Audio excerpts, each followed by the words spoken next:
सके। तामसी घने जंगल की प्रेतनी। घना काला सिसकियों से भरा वह जंगल, जहां सूरज की किरणें भी जमीन तक पहुंचने से डरती थीं।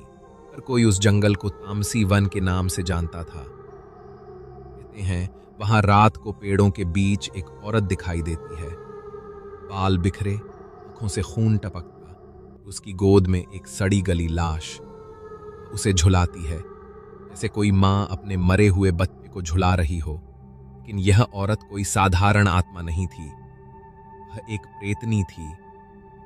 3 साल पहले गांव कौशलपुर के नवविवाहित जोड़े नैना और अर्जुन ने अपनी नई जिंदगी की शुरुआत की थी। अर्जुन एक जंगल अधिकारी था। उसे तामसी वन के किनारे बने सरकारी आवास में तैनात किया गया।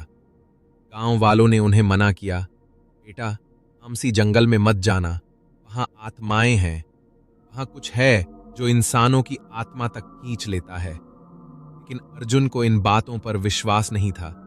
नैना ने अर्जुन का साथ दिया। अंदर ही अंदर वो डरी हुई थी। नई दुल्हन, नया घर, ऊपर से वो जंगल जिसमें रात को रोशनी भी कांपती थी। शुरुआत में सब सामान्य था, लेकिन एक रात नैना को अजीब आवाजें सुनाई देने लगीं, बच्चे के रोने की, किसी स्त्री के चीखने की। अर्जुन ने कहा, यह बस तुम्हारे वहम हैं, जंगल में जानवरों की आवाजें होती रहती हैं। लेकिन आवाजें रोज बढ़ती गईं।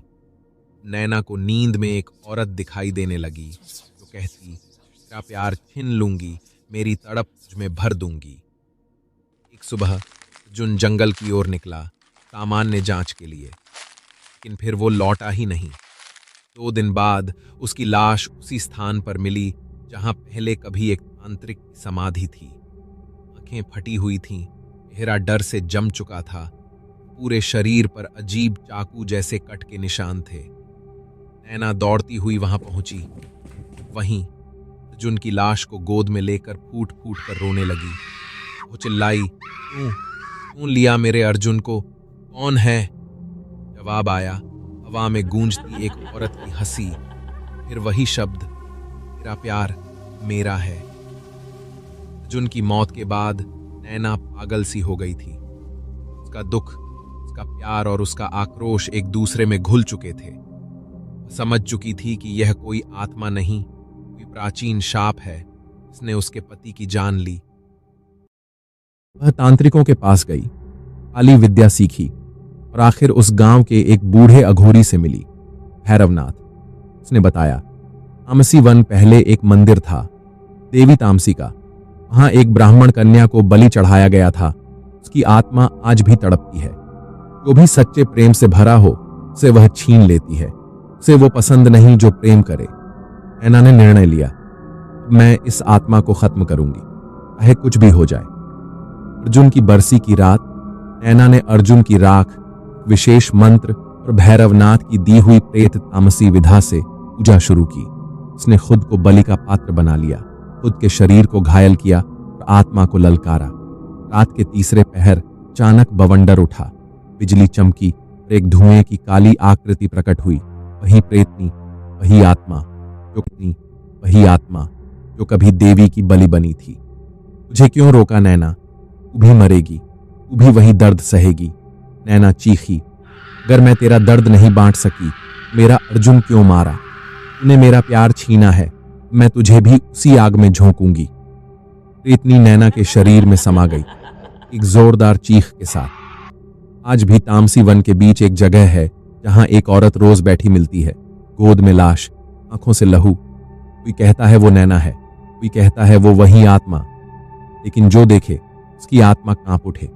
गांव वालों का मानना है, जब दर्द, प्रेम और बदला एक हो जाए, वह स्त्री देवी नहीं, प्रेतनी बन जाती है। प्रेम ने उसे आत्मा दी, दुख ने उसे तांत्रिक बनाया और बदले ने उसे प्रेतनी। अब वो किसी और के अर्जुन को नहीं ले जाने देती, क्योंकि अब वो खुद वो दर्द बन चुकी है। डॉक्टर वेदांत शर्मा को भोपाल से अचानक ट्रांसफर मिल जाता है। बेतालपुर प्राथमिक स्वास्थ्य केंद्र। गांव छोटा, लेकिन उसके बारे में काफी बातें सुन रखी थीं। वहां कुछ ठीक नहीं है। पहली ही रात जब वह हॉस्पिटल में अकेले सो रहा था, छत से किसी के कूदने की भयानक आवाज आई। दौड़कर ऊपर गया, वहां कोई नहीं था, बस एक गीली साड़ी जैसी चीज हवा में झूलती दिखी। रामू चौकीदार ने धीरे से बताया, साहब, हर रात 3 बजे कोई औरत छत से कूदती है और मरती है, रोज। वेदांत ने सोचा हेलुसिनेशन है या शायद पीटीएसडी, लेकिन हर रात उस औरत की चीखें और छत से गिरने की आवाजें तेज होती गईं। एक रात सीईटीवी लगवाया और जब फुटेज देखा तो रूह कांप गई। एक औरत जिसके पैर उलटे थे, बाल खुले, आंखें पूरी सफेद, सीढ़ियों से उल्टा चलकर ऊपर जाती है और फिर कूद जाती है। गांव की स्कूल टीचर शिवानी शुरू से वेदांत को अजीब लगती थी। जानती थी कुछ ऐसा जो और कोई नहीं जानता था। एक दिन उसने कहा, डॉक्टर साहब, जिस प्रेतनी को आप देख रहे हो वो पहले इंसान थी और वो आपकी तरह ही एक डॉक्टर से प्यार करती थी। शिवानी ने बताया।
अगर आपको ऐसी ही डरावनी कहानियां सुनना पसंद है, तो चैनल को सब्सक्राइब करें